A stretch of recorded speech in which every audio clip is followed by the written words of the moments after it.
এত দূর এসে ক্লাস করা অনেক কঠিন, আবার অনেকের গার্লফ্রেন্ড বয়ফ্রেন্ডকে সময় দিতে হয়। গতকাল ঢাকা বিশ্ববিদ্যালয়ের একটি বাসে কিছু সন্ত্রাসী হামলা চালিয়েছিল নারায়ণগঞ্জে।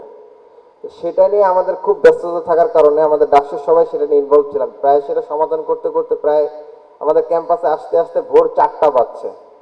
আমরা কেউ রাত্রে খাওয়া দাওয়া করিনি এবং খাওয়া দাওয়া করে ঘুমাতে ঘুমাতে ভোর 5টা বেজেছে। যে কারণে এখানে ডাকসু বিপির আসার কথা ছিল, ডাকসু জিএসএর আসার কথা ছিল, তারা কেউ উপস্থিত হতে পারেন নাই এবং এই জন্য তারা আপনাদের সবার কাছে আন্তরিকভাবে দুঃখ প্রকাশ করেছেন।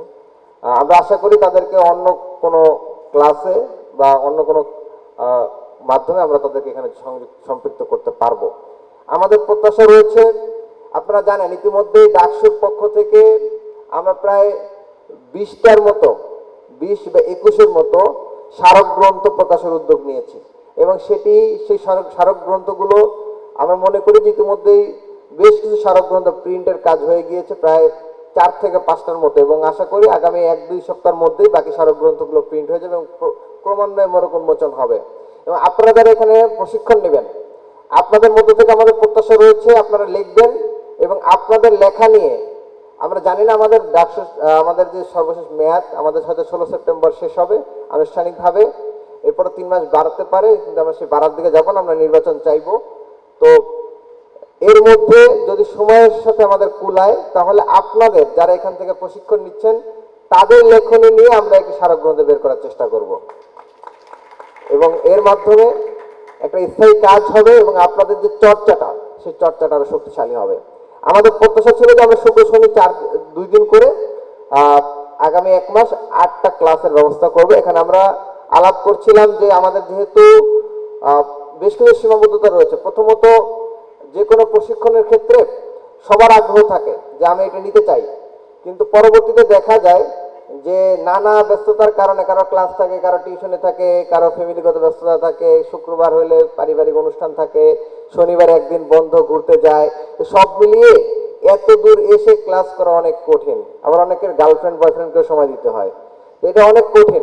তো সেই জায়গা থেকে আমরা চিন্তা করতেছি যে আমাদের যে সরাসরি ক্লাস, সেই সরাসরি ক্লাসগুলো তো অবশ্যই হবে, আমাদের বাকি ক্লাসগুলো সম্ভবত ডাকসু ক্যাফেটেরিয়া হবে এবং সেই ক্লাসগুলো হবে। পাশাপাশি আমরা প্রতি সপ্তাহে একটা, যাতে রাতের বেলা যে সময়টা আপনারা সবাই ফ্রি থাকেন, বাসায় থাকেন, রাত 8টা-9টার দিকে বা সন্ধ্যা 7টার দিকে, তখন আমরা একটা জুমে ক্লাস নেওয়া যায় কিনা, জুমের মাধ্যমে, সেই চেষ্টাটা আমাদের থাকবে।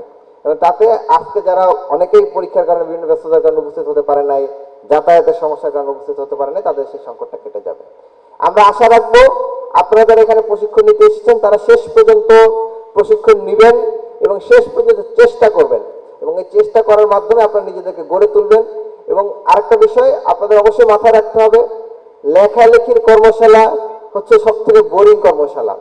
এই যেখানে জসিম ভাই এতক্ষণ ধরে যে প্রবন্ধটা পাঠ করলেন, প্রবন্ধটা আমি পড়ার চেষ্টা করেছি, তো আসলে মনোযোগ ধরে রাখা অনেক কঠিন। প্রবন্ধ বা এই ধরনের যে বিষয়গুলো রয়েছে যেখানে আপনি লেখালেখি শিখবেন, এখানে যখন হাতে কলমে না হবে, যতক্ষণ পর্যন্ত পার্টিসিপেটরি না হবে, প্রত্যেকটা বিষয়ে মনোযোগ ধরে রাখা অনেক কঠিন। আর বিষয়টা এই যে লেখালেখি কর্মশালা, এটা প্রায় অর্ধেক অংশ তত্ত্বীয়, এই তত্ত্বীয় অংশগুলো খুব বোরিং।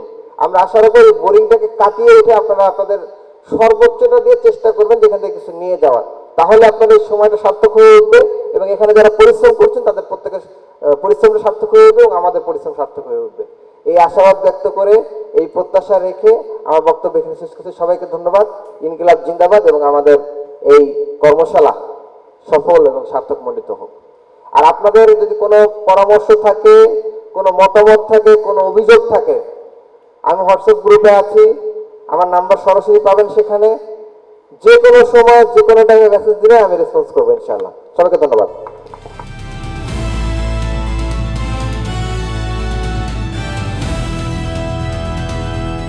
দিনাজপুর টিভি, মানুষের জীবনের কথা বলে।